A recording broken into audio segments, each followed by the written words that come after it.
Hi everyone! Let's get ready to go to the next step of the FAFSA, determining dependency status. So if you're not sure whether or not you're an independent or a dependent student, don't worry about it. Remember I said FAFSA is not as hard as everyone thinks? They will have a series of questions for you to answer to determine whether or not you are a dependent or independent student. Now, if you're a dependent student, you will need to input your parents' information. If you don't have access to your parents' information, you can simply indicate that on FAFSA, and then you could reach out to the school and figure out how to handle this, but this is only in special circumstances. If you're an independent student, you don't need to fill out your parents' information. But let's figure out your dependency status and we can move forward to the next step. Hey everyone, we are now at the dependency status portion of your federal application. So what exactly is dependency? This is just going to determine whether or not you need to provide your parents' information if you're dependent on them for your financial state, or if you can just be an independent student. It is just going to depend on your situation. And this application, this portion of the application specifically, is going to answer that question for you and for FAFSA. So let's go through it. What is your marital status as of today?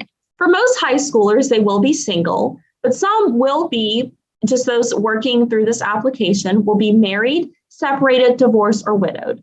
I'm going to say that I'm single. Do you have children who will receive more than half of their support from you between July of this year and June of next year? No, I don't have any children. Do you have dependents who live with you and receive more than half of their support? This means, am I supporting someone as a dependent under me? No for this one as well. Now, these are going to be questions that we ask to determine if we are required to provide information about our parents. Are we serving on active duty in the military? This does not apply to me. Am I a veteran? Again, this does not apply to me. At any time since you turned 13, were both your parents deceased? Were you in foster care, or were you a dependent or ward of the court? If you were in foster care anytime before 13, you cannot check yes to this question. But if you were in foster care at any point, even if it was a short period of time, if you were, then you check yes to this question. Are you an emancipated minor? This is going to be a yes or no question. Does anyone or someone other than your parent or step-parent have legal guardianship of you as determined by a court, or none of the above? I'm going to check none of the above, but if you check any of these others, you don't check that one at the bottom. Let's click next. On or after July of last year, were you homeless, self-supporting, and at risk of being homeless?